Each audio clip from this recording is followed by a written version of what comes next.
வணக்கம் உறவுகளே, மீண்டும் ஒரு அழகிய காணொளியுடன் உங்களை சந்திப்பதில் பெருமகிழ்ச்சி அடைகிறேன்.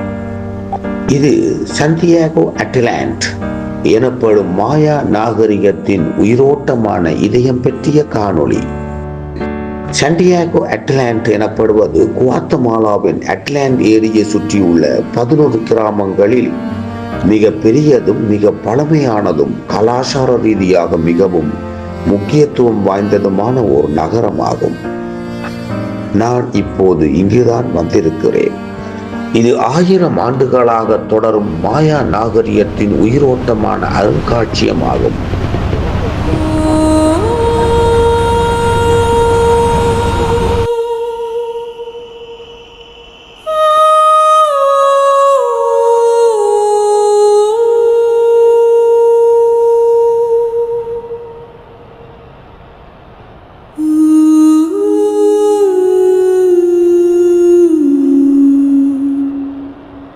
அட்லாண்ட் ஏரியின் தென்மேற்கு கரையில் 3 எரிமலைகளான சான் பெட்ரோ, டொலிமன் மற்றும் அட்லாண்ட் எரிமலைகளின் மத்தியில் இந்த நகரம் அமைந்திருக்கிறது.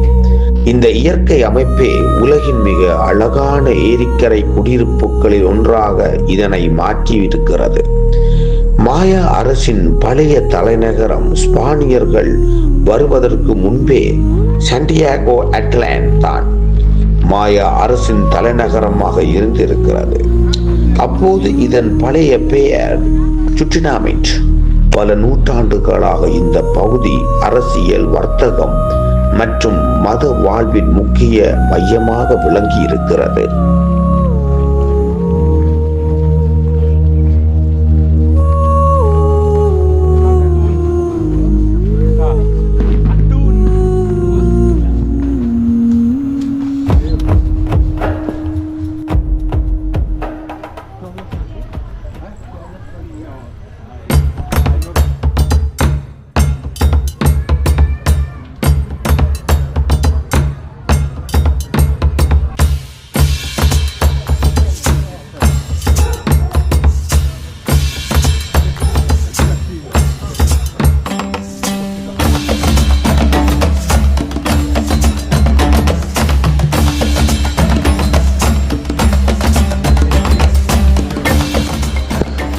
ஆயிரத்தி 524ஆம் ஆண்டு ஸ்பானியர்கள் இந்த பகுதியை கைப்பற்றிய பிறகு கிறிஸ்தவ மதம் அறிமுகப்படுத்தப்பட்டிருக்கிறது.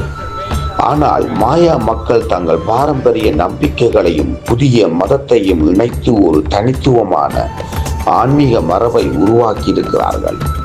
இந்த கலாச்சார சங்கமம் இன்றும் நகரத்தின் ஒவ்வொரு மூலையிலும் காணப்படுகிறது. மொழியும் மக்களும் இன்று சாண்டியாகோவில் வாழும் பெரும்பாலான மக்கள் டசூடியில் மாயா இனத்தை சேர்ந்தவர்கள். அவர்கள் அன்றாட வாழ்க்கையில் டசூடியில் மாயா மொழியை பேசுகிறார்கள். அதே நேரத்தில் ஸ்பானிஷும் பயன்படுத்தப்படுகிறது. பல நூற்றாண்டுகள் கடந்தாலும் தங்கள் மொழி, பாரம்பரியம் மற்றும் அடையாளத்தை பாதுகாத்து வரும் அரிய சமூகங்களில் இவர்களும் ஒருவராவர். வண்ணங்களால் பேசும் உடைகள். சாண்டியாகோ அட்லாண்டின் தெருக்களில் நடக்கும் போது முதலில் கவனத்தை ஈர்ப்பது மக்களின் பாரம்பரிய உடைகள் தான்.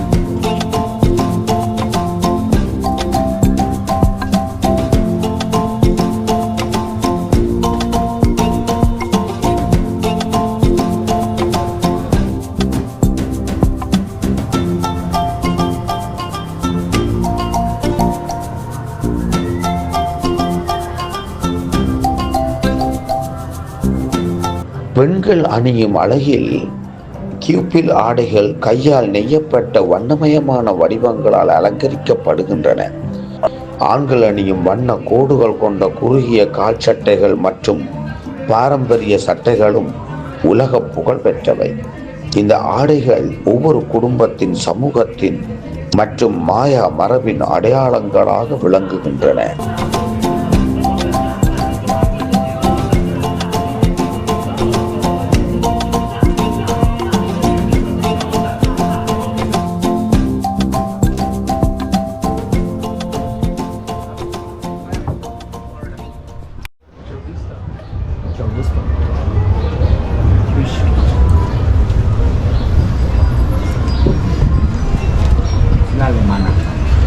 Guten Tag.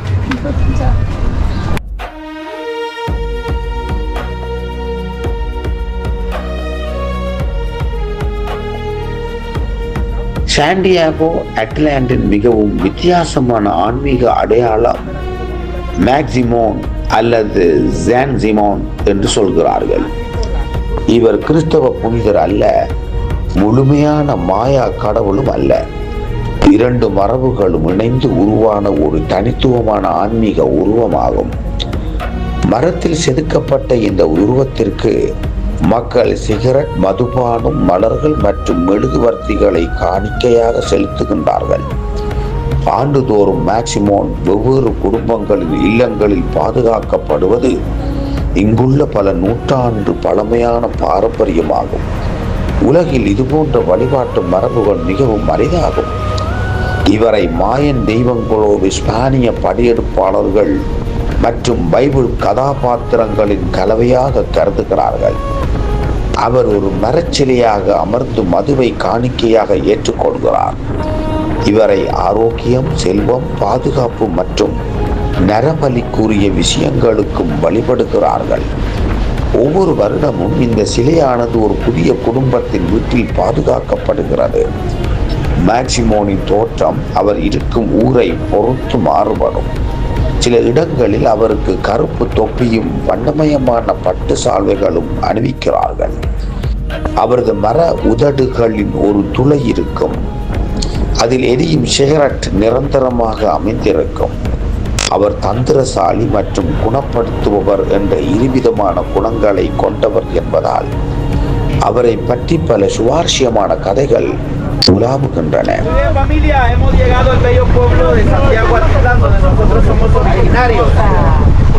Hay unas vendedoras ambulantes acá, obviamente ofreciendo sus productos a un buen precio, pero si ustedes quieren colaborar con ellas, enhorabuena, pero sería mejor hasta de último. ஒரு கதையின்படி மேக்சிமோன் கிராமத்து ஜாமான்களால் தீய சக்திகளிடமிருந்து மக்களை பாதுகாக்க உருவாக்கப்பட்ட ஒரு மரச்சிலை என கருதுகிறார்கள். ஆனால் அதன் பிறகு அவர் கிராமத்து பெண்களை வளைத்து போட தொடங்கியதால் ஜாமான்கள் அவரது தலையை திருப்பி கால்களை உடைத்து அவரை கட்டுப்படுத்தி விட்டனர். இன்னொரு கதையில் அவர் ஸ்பானிய படையெடுப்பை எதிர்த்து போராடிய ஒரு மாயன் மூப்பர் என்றும் அவர் டான்சிமோன் என்ற பெயரில் நீதிபதியாக திரும்பியதாகவும் நம்பப்படுகிறது. இவரது குணாதிசயங்கள் சிறிதளவு வைரவராக தெரிந்தாலும் அவருக்கும் இவருக்கும் எந்த தொடர்பும் இருப்பதாக தெரியவில்லை. மேக்சிமோன் குவாத்தமாலா நாட்டை சேர்ந்த மாயன் நாட்டுப்புற தெய்வமாகும். ஆனால் வைரவர் இந்து மதத்தில் சிவனின் ஒரு வடிவமாக கருதப்படுகிறார். இரண்டும் வெவ்வேறு கலாச்சாரங்களை கொண்ட மாறுபட்ட அமைப்பை உடையவையாகும்.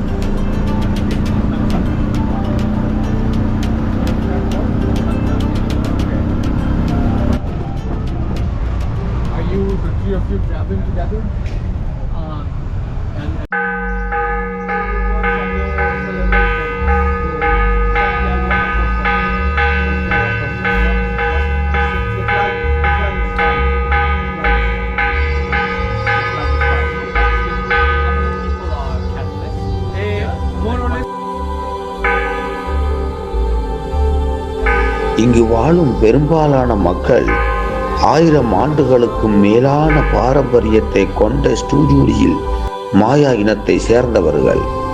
அவர்களின் கலாச்சாரம், கலை, ஆன்மீகம் மற்றும் வாழ்க்கை முறை இன்றும் உயிரோடு வாழ்ந்து வருகிறது. இந்த நகரத்தின் மையத்தில் காலத்தையே சாட்சியாக கொண்டு கம்பீரமாக நிற்கிறது சாண்டியாகோ அப்போஸ்தோல் கத்தோலிக்க தேவாலயம். குவாத்தமாலாவின் மிகவும் பழமையான கத்தோலிக்க தேவாலயங்களில் ஒன்றான இது 1500களில் ஸ்பானியர்கள் குவாத்தமாலாவை கைப்பற்றிய பிறகு பிரான்சிஸ்கன் துறவிகள் இந்த பகுதிக்கு வந்து கிறிஸ்தவ மதத்தை பரப்பத் தொடங்கினார்கள். முதலில் ஒரு சிறிய தேவாலயம் 1540களில் அமைக்கப்பட்டது. பின்னர் இன்று காணப்படும் பிரம்மாண்டமான கல் தேவாலயத்தின் கட்டுமானம் 1571 தொடங்கி 1582 நிறைவடைந்திருக்கிறது. 400 ஆண்டுகளுக்கும் மேலாக இந்த ஆலயம் நிலநடுக்கங்கள், போர்கள் மற்றும் அரசியல் கலவரங்கள் என பல சவால்களை எதிர்கொண்டிருக்கிறது. குவாத்தமாலா நிலநடுக்கங்களுக்கு பெயர் பெற்ற நாடு. பல முறை இந்த தேவாலயம் சேதமடைந்தாலும் ஒவ்வொரு முறையும் மக்கள் தங்கள் நம்பிக்கையுடன் அதை மீண்டும் கட்டி எழுப்பி விடுகிறார்கள். இன்று இந்த ஆலயம் உறுதியின் உயிருள்ள சின்னமாக திகழ்கிறது. வெளிப்புறத்தில் எளிமையான காலனித்துவ வடிவமைப்பு காணப்பட்டாலும் உள்ளே நுழைந்தவுடன் வேறொரு உலகம் திறக்கிறது. மரத்தில் செதுக்கப்பட்ட பல நூற்றாண்டுகள் பழமையான சிலைகள், உள்ளூர் கைவினை கலைஞர்கள் உருவாக்கிய அலங்காரங்கள், மாயா கலாச்சாரத்தின் நிறங்களும் கத்தோலிக்க மரபுகளும் ஒன்றாக கலந்துள்ள தனித்துவமான கலைநயம் இது. ஞாயிற்றுக்கிழமைகளில் நடைபெறும் திருப்பலிக்கு வரும் சுழியுடல் மாயா மக்கள் தங்கள் பாரம்பரிய வண்ணமயமான உடைகளை அணிந்து வழிபடுகின்றனர். அவர்களின் பிரார்த்தனைகளில் மாயா மொழியும் ஒலிக்கிறது. கத்தோலிக்க நம்பிக்கையும் 1000 ஆண்டுகள் பழமையான மாயா ஆன்மீக மரபுகளும் ஒன்றோடொன்று இணைந்து வாழும் அரிய இடங்களில் இதுவும் ஒன்றாகும். தேவாலயத்திற்கு வெளியே வந்தவுடன் நகரின் மத்திய பிளாசாவில் வாழ்க்கை உற்சாகமாக ஓடிக்கொண்டிருப்பதை காண முடிகிறது.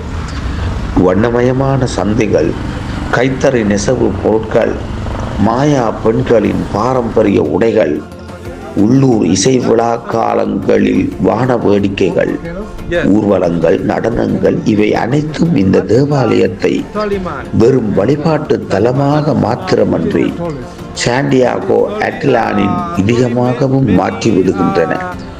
ஒவ்வொரு ஆண்டும் ஜூலை மாதத்தில் நடைபெறும் புனித ஜேம்ஸ் திருவிழா ஆயிரக்கணக்கான பக்தர்களையும் சுற்றுலா பயணிகளையும் ஈர்த்து விடுகிறது. அந்த நாட்களில் நகரம் முழுவதும் இசை, நடனம், ஊர்வலங்கள் மற்றும் மத விழாக்களால் களை கட்டி விடுகிறது. அட்லாண்ட் ஏரியின் அமைதியும், மாயா மக்களின் ஆன்மீக பாரம்பரியமும், இஸ்பானிய காலனித்துவ வரலாறும் இவை அனைத்தும் ஒரே இடத்தில் சங்கமிக்கும் அற்புதமான தலம்தான் சாண்டியாகோ அப்போஸ்தோல் கத்தோலிக்க தேவாலயம். நீங்கள் குவாத்தமாலாவிற்கு பயணம் மேற்கொண்டால் இந்த தேவாலயத்தை வெறுமனவே பார்ப்பதற்காக மட்டுமல்ல, நூற்றாண்டுகளை தாண்டி உயிரோடு வாழும் ஒரு கலாச்சாரத்தையும், ஒரு மக்களின் நம்பிக்கையையும், ஒரு தேசத்தின் வரலாற்றையும் உணர்வதற்காக கண்டிப்பாக இங்கு வருகை தர வேண்டும் என்று கேட்டுக்கொள்கிறேன்.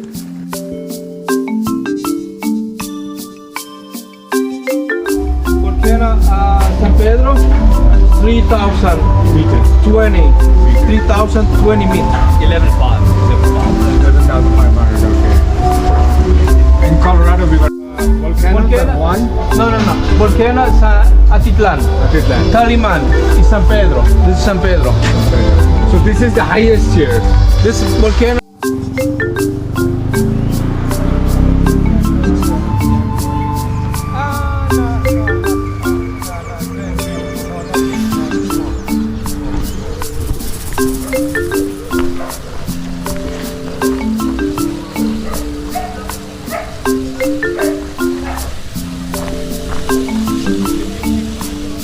இந்த நகரம் அழகுக்காக மட்டுமல்ல, துயரமான வரலாற்றிற்காகவும் நினைவு கூறப்படுகிறது. குவாத்தமாலாவின் உள்நாட்டு போரின் போது சாண்டியாகோ அட்லாண்ட் கடுமையான வன்முறைகளை சந்தித்து இருக்கிறது. 1981 மக்களுக்காக பணியாற்றிய கத்தோலிக்க பாதிரியாரான ஸ்டான்லி ரோதர் இங்கு படுகொலை செய்யப்பட்டிருக்கிறார். 1935 அமெரிக்காவில் பிறந்த ஸ்டான்லி ரோதர் குவாத்தமாலாவில் ஏழை பழங்குடி மக்களிடையே மறைப்பணிக்காக அனுப்பப்பட்டிருக்கிறார். அவர்களின் மொழியை கற்றார், அவர்களின் வாழ்க்கையை பகிர்ந்தார், துன்பத்தில் துணையாக நின்றார். அவர்களுக்கு ஒரு குருவாக மட்டுமல்ல, அன்பான தந்தையாகவும் நண்பராகவும் அவர் வாழ்ந்திருக்கிறார். அரசியல் வன்முறை அதிகரித்த போது அவரது உயிருக்கும் ஆபத்து ஏற்பட்டிருக்கிறது. இருந்தாலும் தனது மக்களை விட்டு செல்ல அவர் மறுத்திருக்கிறார். நல்ல மேய்ப்பன் தனது ஆடுகளை விட்டுவிட்டு ஓடிவிடுவதில்லை என்ற நம்பிக்கையோடு இறுதி வரை அவர்களோடு இருந்திருக்கிறார். 1981 ஜூலை 28 அவர் உயிர் தியாகம் செய்திருக்கிறார்.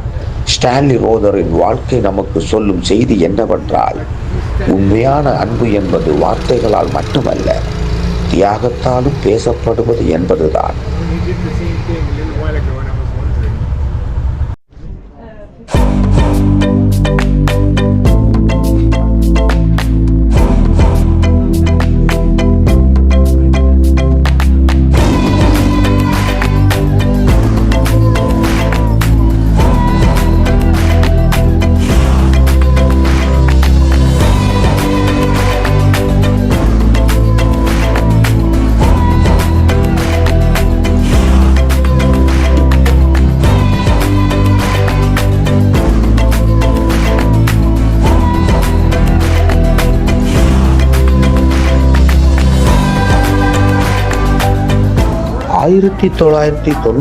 ஆண்டு ஆயுதமற்ற பொதுமக்கள் மீது நடத்தப்பட்ட துப்பாக்கிச் சூடும் இந்த நகரின் வரலாற்றில் மறக்க முடியாத அத்தியாயமாக நிலைத்துவிட்டது. இன்று சாண்டியாகோ அட்லாண்ட் அமைதியின் நகரமாக திகழலாம். படகுகள் ஏரியை மெதுவாக கடக்கின்றன, மலைகள் அமைதியாக நகரத்தை அரவணைக்கின்றன, குழந்தைகள் மாயா மொழியில் விளையாடுகின்றனர், பெண்கள் பாரம்பரிய நெசவு தொழிலை தொடர்கின்றனர். தேவாலய மணியோசையும் மாயா சடங்குகளின் புகைமணமும் ஒரே காற்றில் கலக்கின்றன. இங்கு கடந்த காலமும் நிகழ்காலமும் ஒன்றாக வாழ்கின்றன. சாண்டியாகோ அட்லாண்ட் என்பது ஒரு நகரம் மட்டுமல்ல, மாயா நாகரிகம் இன்னும் உயிருடன் இருப்பதை உலகிற்கு உணர்த்தும் அரிய வாழும் பாரம்பரிய மையமும் ஆகும்.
சில இடங்கள் நம் கண்களை கவர்கின்றன, சில இடங்களோ நம் இதயத்தை கைப்பற்றி விடுகின்றன.